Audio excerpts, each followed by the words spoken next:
এই সমাজের কিছু লোক স্বামী স্ত্রীর মধ্যে সামান্য মনোমালিন্য হলেই দ্বিতীয় বিয়ের জন্য উস্কানিমূলক কথা বলে থাকে। এই বিষয়ে যদি ভাই খুব গুরুত্বপূর্ণ প্রশ্ন। স্বামী স্ত্রীর মধ্যে কিছু হলে কিছু লোক আছে মাঝখান থেকে আইসা উস্কানি দিবে, দিয়া সংসারগুলো ভাঙার জন্য চেষ্টা করে। কিছু লোক আছে নিজেদেরকে নারীদের পক্ষের, নারীদের হিতাকাঙ্ক্ষী এরকম প্রমাণ করার চেষ্টা করলেই ফুসলাবে, মহিলারে ফুসলাবে, আরে রাখ নিজের পায়ে নিজে দাঁড়া, স্বামীরে ফুসলাবে, আরে একটা গেলে 10টা আসবে। এইরকম আমি বলি মানুষরূপী শয়তান, মানুষরূপী ইবলিস, ইবলিস তার উপরে ভর করেছে, বা এটা ইবলিস মানুষের রূপ ধরে, অন্তত ইবলিসীয় কর্ম এটা যে দাম্পত্য জীবনে ফাটল সৃষ্টি করার জন্য উদ্যোগ গ্রহণ করে। ভাবি আপনার ভাগ্যটা আসলে খারাপ ভাবি, আল্লাহ আপনারা যে চেহারা, ভাবি আপনার রাজপুত্রের মতো ছেলে পাওয়ার কথা। আহা, ভাবি তখন ফুলে ফেটে চিন্তা করে হায় আমার নসিবে পড়লো, এই তাদের মধ্যে একটা দূরত্ব তৈরি হয়ে যায়। আবার ছেলেকে দেখা গেল কেউ বলল যে ভাই আপনার মতো এরকম রাজপুত্রের মতো চেহারা মাশাআল্লাহ, কোনটা আপনার নাই, কিন্তু ভাবি আসলে আপনার কেয়ার করে না। এই জন্য নবী করিম সাল্লাল্লাহু আলাইহি সাল্লাম বলেছেন যে মহিলাদের যে গুণ বৈশিষ্ট্য, কোন পুরুষ যেন বৈশিষ্ট্য এগুলো অন্য পুরুষের কাছে গাল গল্প না দিয়ে বেড়ায়। অনেক পুরুষ আছে এমনভাবে গল্প দেয় বউয়ের ব্যাপারে, মনে হয় যে সে সুখের বাসা সারাদিন চুলাচুলি হয়। বুঝেন নাই কথা? বেকুব পুরুষ যারা, তারা এটা শুনে এবার নিজের বউর ব্যাপারে আমারটা কি, এর বউ বলে এত তরকারি রাঁধতে পারে, এত আইটেমে ফিটা বানাতে পারে, হান করতে পারে, তান করতে পারে, আমারটা আর কি জানে। খবরদার, প্লিজ করে থাকে। আল্লাহ রাব্বুল আলামিন আপনাকে যে স্ত্রী দিয়েছেন, যে স্বামী দিয়েছেন, তার মধ্যে ভালো গুণ খোঁজার চেষ্টা করবেন। মনে রাখবেন পৃথিবীর প্রত্যেকটা মানুষের মধ্যে ইউনিকনেস আছে, পৃথক কিছু বৈশিষ্ট্য আছে যেগুলো অন্যের মধ্যে নাই। অতএব আপনার স্ত্রী আপনার চরিত্র হেফাজতে সহযোগিতার কারণে আপনি স্ত্রীর কাছে শুকরগুজার থাকা উচিত। ঠিক একইভাবে একজন স্ত্রী তার স্বামীর শুকরগুজার থাকা উচিত। যারা ক্ষিপ্ত করে দেয়, উস্কে দেয়, এগুলোকে কানে নেওয়া উচিত না, সিরিয়াসের সাথে ভাবা উচিত। কত সংসার ভেঙে খান খান করে দিছে, তা ঘুরছে, অথবা তালাক দিয়ে পুরুষটা দেখা গেল রাস্তা রাস্তা ঘুরছে। বেশিরভাগ তালাক দেওয়া মানুষগুলো আমার বেশন যে মনে করে বিয়ে যতদিন থাকে ততদিন মনে করেন একটা অমানুষের সাথে আছে, আমি এর সাথে পৃথক হয়ে গেলে এর থেকে মনে হয় আমি সুখ শান্তি পাই। পর্যায়ে অনেক দিন পরে এসে মাসালাটা জিজ্ঞাসা করতে আসে, হুজুর আমাদের একসাথে হওয়ার কোনো সুযোগ আছে কিনা। আর ম্যাক্সিমাম মানুষ পরে বুঝতে পারে যে তার দোষগুলো দেখছি, অনেক গুণ ছিল যেগুলো আমি দেখি নাই, তখন মিশতে চায়। আর তালাক দেওয়ার সময় এমন তালাক দেয়, ওরে দেয় বোর 14 গোষ্ঠী সহ দেয়। 3 তালাক দেয় না, বলে 3000 তালাক, আরো কি বায়ন তালাক, সালাম তরকার, সিম তালাক, বিভিন্ন তালাক দেয়। এই সমস্ত তালাক দেওয়ার ক্ষেত্রে সুন্নাহ ফলো না করার কারণে আর নেয়ার সুযোগও অনেক সময় থাকে না। আল্লাহ আমাদেরকে হেদায়েত দান করুন। জি, গোসলখানায় বালতির উপর অজু করলে অজুর ওই পানিটুকু ওয়াশরুমে ফেলে দিলে কোনো গুনাহ হবে কি?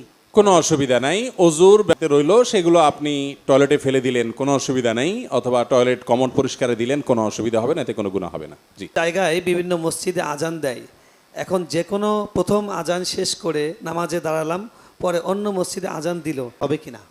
কোনো অসুবিধা নাই। ওয়াক্ত হয়ে গেছে, আজান হয়ে গেছে, আপনি জামাত শুরু করবেন, এরপর অন্য জায়গায় যদি আজানও হয় তাতে কোনো অসুবিধা নাই। আপনার নামাজের, বাংলাদেশে এক এক মসজিদে এক এক সময় আজান দেয়, যদিও একটা টাইমে যদি বা কাছাকাছি টাইমে যদি আজান দেওয়া হতো সেটা ভালো হতো, কিন্তু পৃথক পৃথক টাইম সুবিধা আছে যে এক জায়গা মিস হলে আর জায়গায় জামাত পাওয়া যায়। জি, হুজুর, আমার প্রশ্ন হলো, আমার একটা নীল পাঞ্জাবি আছে, আমি প্রতি জুমাত আদায় করি এবং আল্লাহর রহমতে প্রচুর দাওয়াতও পাই, তাহলে এই পাঞ্জাবিটা কি দাওয়াত পাওয়ার একটা হবে কিনা?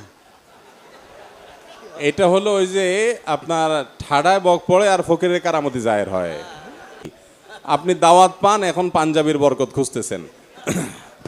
তো এগুলো মনের ওয়াসওয়াসা, অনেক সময় আমাদের এগুলো মনে হয় যে এই কারণে বোধহয় এটা হচ্ছে, ওই কারণে বোধহয় এটা হচ্ছে, এরকম কিছুই না। হয়তো কাকতালীয়, আপনি যেদিন যেদিন হয়তো আপনার এই পাঞ্জাবি পরা থাকে। কই, আমরা তো নীল পাঞ্জাবি পরি না, আমরা তো প্রতিদিনই দাওয়াত খাই। যদি দাওয়াত খাওয়ার জন্য নীল পাঞ্জাবির, তো সাদা পাঞ্জাবি পরে তো দাওয়াতই পাইতাম না আমরা। ঠিক। অতএব এটা সঠিক কোনো বিষয় না। জি, জাযাকুমুল্লাহ। এখনকার বেশিরভাগ মসজিদে সম্মানীয় শুধুমাত্র স্বামীর প্রতি স্ত্রীর দায়িত্ব কর্তব্য পালনের কথা উল্লেখ করেন, কিন্তু স্ত্রীর প্রতি স্বামীর দায়িত্ব ও কর্তব্য পালনের কথা উল্লেখ করেন। বাবা মার প্রতি সন্তানদের দায়িত্ব কর্তব্যের কথা বলেন, পক্ষান্তরে উল্টারা সন্তানের প্রতি বাবা মার করণীয় সেটা নিয়ে কথা বলেন না। এই অবস্থা থেকে বের হওয়ার উপায় কি? এটা তো সঠিক যে আমরা অনেক সময় এক পেশে কথা বলে ফেলি। আল্লাহ আমাদেরকে মাফ করুক, সেটা হওয়া, কিন্তু আবার এটাও সঠিক যে প্রশ্নকর্তা যিনি, তিনি হয়তো মহিলা। যদি মহিলা হয়ে থাকে, প্রশ্ন করব পাল্টা যে আপনার দরকার কোনটা? স্বামীর অধিকার জানা না স্ত্রীর কোনটা দরকার? একজন মহিলার জন্য কোনটা জানা দরকার?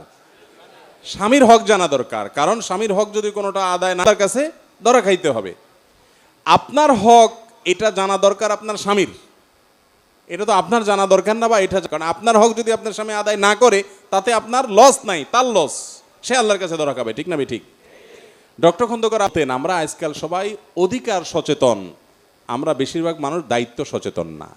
অধিকার সচেতন, দায়িত্ব সচেতনের মধ্যে পার্থক্য। নিজের অধিকারের ব্যাপারে আমরা সবাই সোচ্চার, কিন্তু আমার কর্তব্যের ব্যাপারে আমরা ওরকম সোচ্চার না। ভাইরা আমার, আপনার হক আদায় করছে না, এর কারণে কি আপনার গুনাহ হবে? আপনার আখিরাত ধ্বংস হবে, জাহান্নামে যেতে হবে, কিন্তু আপনি আদায় হবে। এই জন্য মহিলারা সবসময় আশা করে, হুজুর একটু স্বামীদেরকে একটু ধোলাই করে দেন, স্বামীরা একটু আশা করে দেন। এই জন্য বউ দেখবেন কোনো হুজুরের কোনো ওয়াজ যদি পায় যে স্বামীদেরকে সাইজ করছে, ওই লিঙ্কটা পাঠায় দেয় স্বামীরে, কয়েকটা শুনো। আবার একই কাজ স্বামীও করে বউয়ের ব্যাপারে। স্বামী বউকে বলে, দেখো নবীজি সাল্লাল্লাহু সাল্লাম বলছেন, আল্লাহর পরে যেত তাহলে আমাকে করা যেত, আমার আমার কদরটা বুঝতে পারছো? মাইন্ড ইট রাখছে, তোমরা তো মানুষ মনে করো না। আবার বউ স্বামীকে হাদিস শোনায় যে দেখো নবী করিম সাল্লাল্লাহু আলাইহি ওয়াসাল্লাম স্ত্রী আয়েশা রাদিয়াল্লাহু তাআলা আনহাকে খেলা দেখতে চাইছেন, নিয়ে গেছেন, বসেছিলেন, এবং এত সময় বসেছিলেন যতক্ষণ পর্যন্ত তার স্ত্রী আয়েশা বলছেন আধা পর্যন্ত বসেছিলেন, নবীজি এত ব্যস্ত মানুষ, আর তুমি আজকাল আমার সময় দেওয়ার সুযোগ পাও না। আম্মাজান আয়েশা বলেছেন, ফাকদুরু কদরাল জারিয়াতি সিন্নি আল হারিসাতি আলনি আল হারিসাতি আলাল্লাহ হবে। অল্প বয়স্ক স্ত্রী যারা তোমাদের আছে, যারা একটু বিনোদন পছন্দ করে, বৈধ হালাল বিনোদনের পরে কার্পণ্য করে, আয়েশা ওসিয়ত করে গেছেন, আর তুমি খেয়াল করো না, আমার প্রতি অবিচার করো, অমানুষের মতো আচরণ করো। তো স্বামীর হাদিস বউ টানাটানি, স্বামী টানাটানি করে, এগুলো অনুচিত ভাই। তবে একটা বিষয় আমরা বলবো, তা হলো আমাদেরকে কিছু মানুষ দাম্পত্য জীবনগুলোকে ধ্বংস করার জন্য এই যে অধিকার সচেতনতা ভালো, কিন্তু অতি অধিকার সচেতনতা এবং কর্তব্যের ব্যাপারে অসচেতনতা কোনো ভালো জিনিস হতে পারে না। অতএব এটা ঠিক যে স্বামীর যেরকম অধিকার আছে, স্ত্রীরও কি আছে, মা বাবার যেরকম অধিকার আছে, সন্তানেরও কি আছে, অধিকার আছে। অনেক মা বাবা নিজের অধিকারের ব্যাপারে ছেলেকে মাশাআল্লাহ লম্বা লম্বা কথা শোনায়, সে ব্যাপারে ওনার কোনো খোঁজ খবর নাই। মা বাবা সন্তানের অধিকার নষ্ট করলে তারাও আল্লাহর কাঠগড়ায় আসামি হয়ে দাঁড়াতে হতে পারে। যার উপর অর্পিত দায়িত্ব পালন করার পরে সচেতন থাকতে হবে, স্বামীকেও, স্ত্রীকেও, বাপ মাকেও, সন্তানকেও। আল্লাহ তাআলা আমাদের সবাইকে সচেতন হওয়ার তৌফিক দান করুন।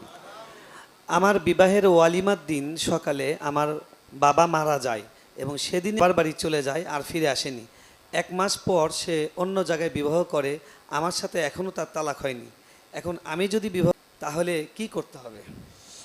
যদি বিয়ের পর তালাক হওয়া ছাড়া স্ত্রী চলে যায় এবং তিনি ওই হয়, তাহলে সেক্ষেত্রে তার পরের বিয়েটা বাতিল, পরের বিয়েটা হয়নি এবং সেখানে অবৈধ সম্পর্ক হচ্ছে, জেনা হচ্ছে, বরং তিনি এই বদলেন।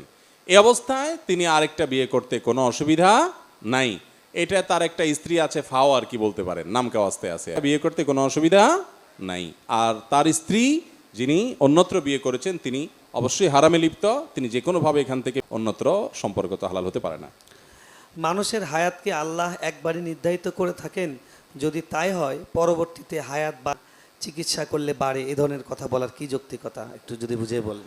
এ সম্পর্কে একটি হাদিস বা ইবনুল কাইয়িম রাহিমাহুল্লাহ উল্লেখ করেছেন তাকদীর সম্পর্কে, যে আল্লাহ রাব্বুল আলামিনের কাছে তাকদীরই চূড়ান্ত, কিন্তু তাকদীরের যে লেখক ফেরেশতারা আছে তাদের কাছে তাকদীর 2 প্রকার, একটা তাকদীরে মোবরাম আর একটা চূড়ান্ত, একটা অচূড়ান্ত।